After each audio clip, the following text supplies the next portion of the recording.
अब चलते हैं दूसरा सवाल की ओर। कोई बर्तन है, बर्तन देखे ना, एक खोखले अर्धगोले का आकार है। कैसा है? खोखले अर्धगोले। देखिए ऐसे ये गोला हो जाएगा है, बीच में से काटिएगा तो क्या हो जाएगा? अर्धगोला। क्या बनेगा? अर्धगोला। कहता है कोई बर्तन एक खोखले अर्धगोले के आकार का है, ठीक है। कहता है कि जिसके ऊपर एक खोखला बेलन रखा गया। क्या रखा गया है? इसके ऊपर एक क्या रखा गया है? खोखला बेलन रखा गया है। भैया देख रहे हैं? क्या रखा गया है? खोखला बेलन। चलिए आगे चलते हैं। और कह रहा है कि अध्यारोपित है अर्धगोले का व्यास, इसका व्यास दे रखा है डी का मान 14 सीएम। क्या बोला है? 14 सीएम तो कह रहा है। और इस बर्तन की कुल लंबाई 13 सीएम है। टोटल लंबाई यहाँ से लेकर के यहाँ तक लंबाई कितना है? 13 सीएम। यहाँ तक कली तक करे। तो अभी आपको पता है कि यज का मान निकालना होता है। ये यहाँ तक बेलनवा है, इसका अर्ध गोला है। मतलब कि अर्ध गोला और बेलन का ऊंचाई पूरा लेकर दिया 13 सीएम। हेलो, चलते आगे। कहता है कुल ऊंचाई 13 सीएम। कितना है? कुल ऊंचाई। इस बर्तन का आंतरिक पृष्ठ क्षेत्रफल ज्ञात करिए। आंतरिक मतलब अंदर वाला, अंदर वाला। तो हमें ये चाहिए, क्या चाहिए? यज। इसका मान दी दिया ना, आप निकाल लेंगे डी/2 कितना हो जाएगा? डायरेक्ट 7 सीएम, यानी आर का मान 7 आ गया। उसके बाद आ गया जब इसका मान अभी चाहिए हमको, टोटल ऊंचाई कितना है? 13। तो एच निकालने के लिए फॉर्मूला है, एच निकालने के लिए फॉर्मूला ये होता है कुल बर्तन ऊंचाई 13 - 7 कितना इसका मान हो गया? 6 सीएम। ठीक है, अब उड़ जाएगा। तो ये दोनों मिला करके एक वस्तु बन गया, कोई बर्तन बन गया। हेलो, ये अर्ध गोला है जो कि कटोरे के आकार का होता है।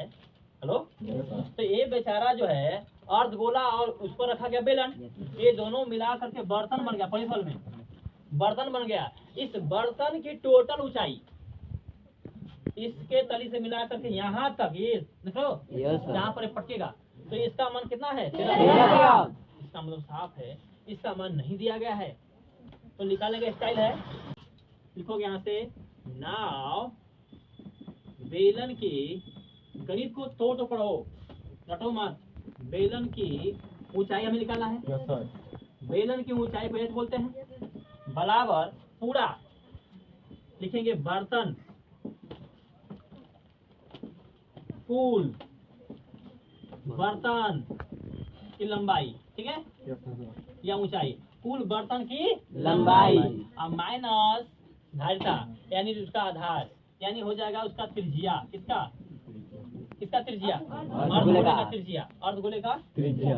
अर्धगोले ऐसा बेलन का, तो पहले अर्धगोला बड़ा था ना। अर्धगोले की त्रिज्या ये लिखने की जरूरत है। एक बार बर्तन की लंबाई कितना देखो, बोलो माइनस अर्धगोले घटाओ 6 बात समझ आई? अब यहाँ पर लिख सकते हैं सीधे 6 सीएम। अब समझ में आ गया?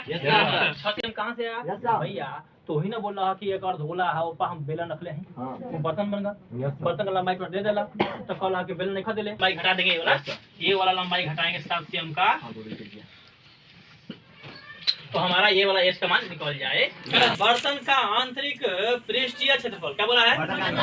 बर्तन का आंतरिक पृष्ठ क्षेत्रफल। तो बर्तन में क्या क्या है? तो अर्धगोला है, तो लिखल जी अर्धगोला का पृष्ठ क्षेत्रफल प्लस बेलन का क्या है कि जो बर्तन बनता है, क्या बनता है? बर्तन का आंतरिक पृष्ठ क्षेत्रफल अंदर वाला। तो लिखेंगे बर्तन का आंतरिक मतलब क्या क्या बना? तो अर्धगोला बना और बेलन बना। लिखेंगे बेलन का वक्र पृष्ठ क्षेत्रफल प्लस अर्धगोले का पृष्ठ क्षेत्रफल। तो बेलन का क्या होता है? 2πr और अर्धगोले क्या होता है? 2πr²। प्लस कितना है बाबू? 2πr²। इसमें से कॉमन ले लो, 2πr कॉमन हो जाएगा, क्या बचेगा? यस प्लस मस्त रहेगा सवाल। 2π का मान 5/7, आइडिया आर का मान 7, यस का मान 6 प्लस 7। एक जो परेशानी हो रही है आसान से बनाओ, खत्म हो जाएगा। 44 13 कितना आ गया? 572 सीएम स्क्वायर। यही है बर्तन का